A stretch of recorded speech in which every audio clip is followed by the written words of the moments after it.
government-funded project or a foreign investment scheme. This was something different. At the center of the movement stands a 36-year-old man in a hard hat, gripping a shovel, eyes focused on the horizon. Captain Ibrahim Traoré, the president of Burkina Faso, didn't just break ground that day. He shattered a narrative, one that said African nations must always wait, always borrow, always follow. Instead, he's building something for the future, something massive, something alive. The project is simple on paper but radical in ambition. Africa's longest irrigation canal, a 1,200-kilometer lifeline that will stretch across Burkina Faso and connect to water systems in Mali, Niger, and possibly even Chad. It's a feat of engineering but also a vision. For decades, the Sahel region has been written off as too dry, too poor, too volatile. Traoré is rewriting that story. "We will build canals to feed our children," he said during the groundbreaking ceremony. "The West built railroads to take our gold. We will build water paths to grow our future." It wasn't just a speech, it was a statement of independence. Unlike most mega projects in the region, this one isn't tied to IMF loans, European conditions, or American advisors. It's being funded through Burkina Faso's own mineral revenues, crypto reserves, and direct partnerships with non-Western allies, including BRICS nations, Turkey, and the UAE. Technical input is coming from South Korean hydrologists, not from Washington, not from Brussels. That alone has made people take notice, but it's the scale that's truly hard to ignore. The trench is already being dug are wider than most highways. Pumping stations under construction are the size of football stadiums, and yet the most impressive part isn't the hardware, it's what the project represents. For decades, agriculture across the Sahel has been an exercise in desperation. Rainfall is unreliable, wells run dry, climate change has pushed farmers to the brink, entire villages have been abandoned due to lack of water, and foreign donors have come and gone, offering short-term fixes without long-term commitment. But this canal changes the equation. It's not just about getting water to crops, it's about creating an ecosystem of resilience. The plan is to provide irrigation for over 40 million people. That means rice fields will thrive where there was once dust. Cotton and mango plantations will spring back to life. Smallholder farmers who used to dig with their bare hands are now forming cooperatives. They're being supported by government grants and guaranteed access to a stable water supply. And here's where the genius kicks in. Traoré is not just feeding people. He's laying the foundation for a new rural economy. Farmers become entrepreneurs, fields become exports, and jobs emerge where there was only survival before. Western media has tried to frame him as a populist, a firebrand, but he's not shouting, he's building, and people are responding. One of the most remarkable outcomes is what's happening in regions once devastated by conflict. The canal passes through areas formerly controlled by warlords and armed groups, but instead of resistance, there's cooperation. Some ex-combatants are laying down arms to become contractors. Communities once defined by violence are now working side by side to bring water to their soil. It's a transformation few thought possible. In the next 5 years, experts estimate Burkina Faso will see a 15% increase in rice production, thanks to satellite-guided irrigation. More than 5,000 jobs are expected to be created in tech and engineering sectors. But the real impact goes deeper. In rural areas, schools are introducing new lessons on irrigation management. Women's groups are overseeing cooperative water tanks. Local artisans are building canal gates from locally sourced materials. Even the funding model is decentralized. Each region owns equity in its section of the canal, making locals not just beneficiaries but stakeholders. It's a model of inclusion rarely seen in large-scale African infrastructure. And while Western think tanks publish skeptical reports questioning the project's sustainability, something undeniable is happening on the ground. Hope. You can see it in the eyes of farmers as they trace irrigation routes in the dirt. You can hear it in the voices of children who no longer have to walk for miles just to fetch water.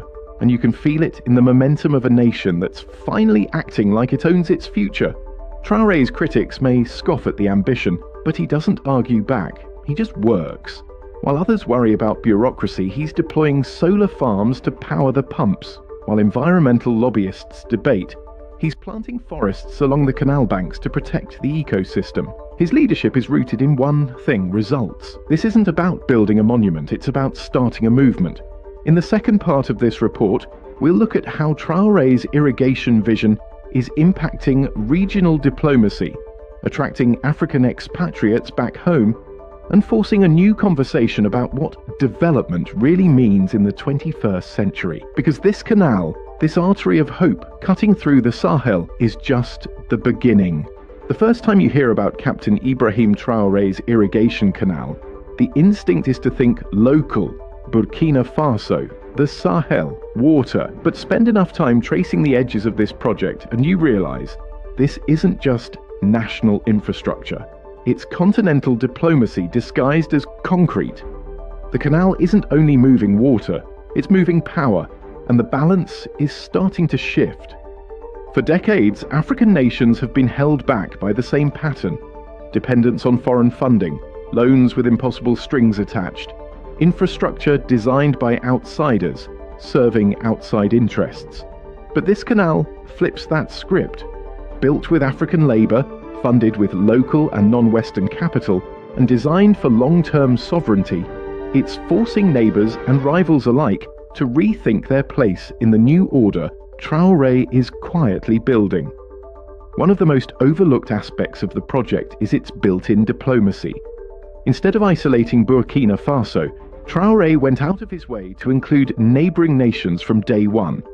Before a single trench was dug, he signed water-sharing pacts with Mali and Niger.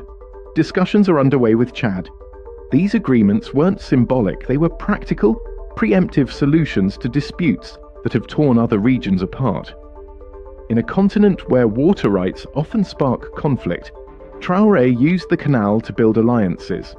The message was clear: this project isn't just for Burkina Faso, it's for the region, for all of us. That kind of thinking, collaborative, inclusive, unapologetically African, is rare in geopolitics, and it's catching on. At the same time, the canal is stirring something even more powerful: a return home. Over the past year, African professionals, engineers, agronomists, hydrologists, have been quietly leaving jobs in Europe, Asia and the US to come back to the continent. Many of them are Burkinabe expats who swore they'd never return. Now they're boarding planes, rolling up sleeves and walking to the canal line with pride. What changed? Traoré gave them a reason. He didn't lure them back with PR campaigns or glossy investment brochures. He gave them ownership, leadership roles, a voice in something real. For too long, Africa's best minds were told to export their talent to survive. This canal is proving that building at home isn't just possible, it's more impactful, more meaningful. Even foreign nationals, Pan-Africanists from Ghana, Senegal and Ethiopia, are applying to join the project. There's a quiet migration happening, a shift from brain drain to brain gain, from individual escape to collective purpose. But that purpose is drawing more than just talent, it's drawing scrutiny and pressure. As news of the canal spreads, so does discomfort among traditional global powers. Western governments, long accustomed to shaping Africa's development terms, are watching from the sidelines, frustrated, excluded, and increasingly alarmed. Not because the canal is reckless, but because it's working without them. It's not just the funding model that's making them nervous, though bypassing the IMF entirely is no small act of defiance, it's the political message. Traoré is showing that sovereignty doesn't have to mean isolation, that nations can build strong alliances without surrendering decision-making power. That aid isn't the only path forward. Think tanks in Europe are already releasing reports warning about the risks of unregulated growth. Environmental lobbies are asking how the canal will affect biodiversity. Journalists are questioning Traoré's long-term intentions. But none of these voices are coming from the people who will use the water. None are speaking to the farmers, teachers and nurses who now see a future where before there was only drought. And that's what makes Traoré dangerous, not to his people but to the system that once depended on their dependents. He doesn't fit the mould. A former military man with no Western education pedigree, no elite family ties, no offshore accounts. Just clarity, grit, and a stubborn refusal to wait his turn. He's not interested in being celebrated in think pieces. He's too busy working. And the work speaks for itself. Across the Sahel, roads are being paved to service canal zones. Solar grids are being installed to power pumps and lighting. Reforestation projects are reclaiming land once written off as useless. Every metre of the canal is turning into a multiplier effect, pulling in opportunities not just for agriculture, but for trade, education, and community renewal. Women in rural communities are reporting a surge in local businesses. With reliable water access, they're launching soap-making cooperatives, growing vegetables, and even starting fish farms. What used to be months of hunger between seasons is now turning into year-round stability, not luxury, just life, dignified, secure, and earned. Meanwhile, schools along the canal route are shifting their curriculum. Instead of outdated colonial syllabi, students are learning irrigation science, local water law, climate-smart agriculture. Traoré's administration isn't just trying to feed people. It's training the next generation to run the system better than he can. That's not populism, that's vision. And while global media outlets debate whether Traoré's model is sustainable, something undeniable is unfolding in real time. A new way of governing, of building, of leading. One that doesn't ask permission to exist. One that doesn't measure success by how many World Bank grants are approved, but by how many children can drink clean water without getting sick. What we're seeing now is not just a canal project, it's a blueprint. One that says Africa doesn't have to be the story others write for it. It can write its own. With its own pen, in its own language, on its own land. And Traoré, he's not interested in applause. He's not tweeting. He's not making rounds on international forums. He's showing up every morning, talking to workers, inspecting trenches, asking engineers questions, not to micromanage, but to understand. Because he knows this project and everything it represents is bigger than him, bigger than Burkina Faso. It's the seed of a larger idea that the age of waiting is over. In the final part of this report, we'll explore how this canal, once seen as an impossible dream, could influence elections across the continent, reshape Africa's food independence strategy, and inspire a decentralized movement of local-led development. We'll also ask a critical question. Can this momentum survive global pushback? And what role will the African diaspora play in its defense? The world is watching. But more importantly, Africa is waking up. In the north of Burkina Faso, water flows through places once scorched by sun and forgotten by maps. But now, something else is moving with it. Not just crops, not just hope, but momentum. A quiet, undeniable momentum that's beginning to ripple beyond the canal and beyond borders. The irrigation project President Ibrahim Traoré launched is no longer just a national story. It has become a spark, and African nations are watching with growing curiosity and, in some cases, urgency. What happens when one country proves it doesn't need to ask permission to transform? What happens when a nation decides to stop borrowing and start building, without losing itself in the process? Across West and Central Africa, that question is starting to influence real political conversations. In Senegal, opposition parties are referencing Burkina Faso's canal model in their manifestos. In Niger and Mali, ministries of agriculture have quietly sent delegations to study the project up close. Even in places that once dismissed Traoré as a reckless soldier-turned-leader, there's now a second look, a re-evaluation, a sense that maybe something is shifting.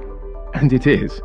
At the heart of it all is a truth that's as uncomfortable for the global establishment as it is liberating for Africans.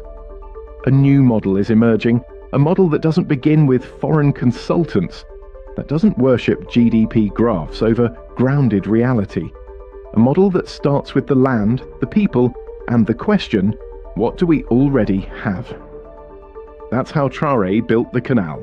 Not from loans, not from elite foreign experts, but from Burkina Faso's own minerals, its strategic partnerships, and its youth, both at home and abroad.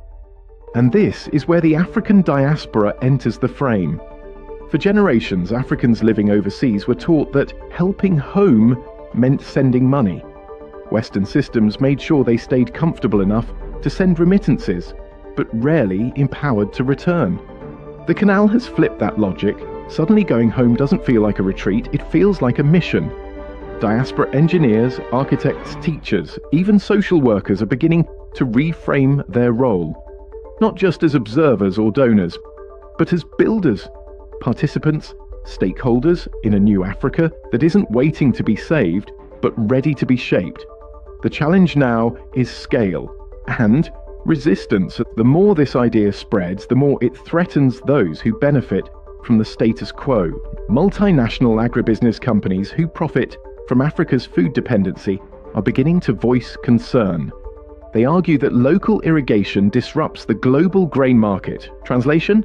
Africa becoming food independent means someone else loses money. Diplomats in former colonial capitals are urging environmental reviews and multilateral oversight, not because they're worried about ecosystems, but because they're losing control of the narrative. Traoré didn't invite them in. He didn't give them credit, he didn't need to. And that, to many of them, is unforgivable. But the truth is, this canal wasn't built to please old powers, it was built to break old patterns. And it's working. In just 2 years, Burkina Faso has seen a 20% drop in imported rice. Agro-processing hubs are under construction in 5 regions. Rural youth employment has risen, migration to Europe has slowed, and families that once lived off rainfall are now building generational wealth, powered by water. Yet the most radical transformation isn't economic, it's psychological. People are beginning to believe again. That's the hardest thing to quantify, but the most powerful to witness. Belief, not in magic, not in politics, but in action, in work, in the idea that Africa can be the author of its own story, not just the character in someone else's plot. For the first time in decades, small towns in the Sahel are sending children to school not out of obligation, but because they see a future worth preparing for. Clinics are opening, community farms are expanding, new cooperatives are being formed by the month, and through it all the canal wins quietly, not as a monument but as a current of life. And here's what's wild. Traoré is just getting started. Plans are underway for Phase 2, integrating the canal system with AI-driven irrigation schedules, regional trade corridors, and solar-powered desalination plants. He's already working with partners in East Africa on similar initiatives. The dream is continental, a web of water, energy, and independence connecting the continent not through dependency but through dignity. But dreams require defense. The next phase will not be easy. There will be misinformation, economic pushback, possibly even sabotage. That's the reality of building outside the system. But that's also why this moment matters so much. Because if Africa can protect what it builds, if it can shield its progress from external disruption and internal doubt, then this canal will be remembered not as a miracle, but as a blueprint, a new path. And for those watching from afar, wondering what role they can play, the answer is simple. Tell the story, share the truth, and support the vision. If you're part of the diaspora, this is your time. Return if you can. Invest if you can't. Speak up. Push back against the old assumptions that say Africa can't, shouldn't, or mustn't lead itself. Because the tide is turning. Burkina Faso has shown us what happens when leadership is rooted in purpose, not posturing. When people are treated not as subjects, but as builders. When development isn't about charity, but courage. From dust and drought, a nation has carved a river, and from that river, a revolution has begun to flow. Now it's up to us, all of us, to make sure it doesn't stop here. If you've made it this far, here's what you can do next. Drop your thoughts in the comments. What do you think of the Burkina Canal project? Support the movement, like this video. If you believe Africa deserves leadership like this, subscribe to the channel for more truthful, in-depth stories about Africa's rise. Let's make sure the world knows Africa is not waiting. Africa is building, and this is just the beginning.